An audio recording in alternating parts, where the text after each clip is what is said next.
You ask Tiger to solve. This deals with linear equations with one unknown. The final result is v equals 3.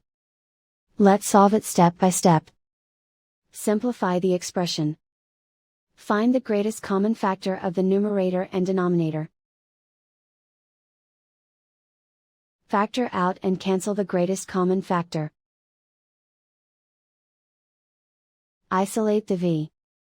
Multiply both sides by 9. Group like terms. Multiply the coefficients.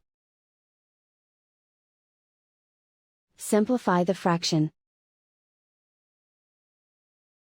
Multiply the fractions. Find the greatest common factor of the numerator and denominator. Factor out and cancel the greatest common factor. And so the final result is v equals 3.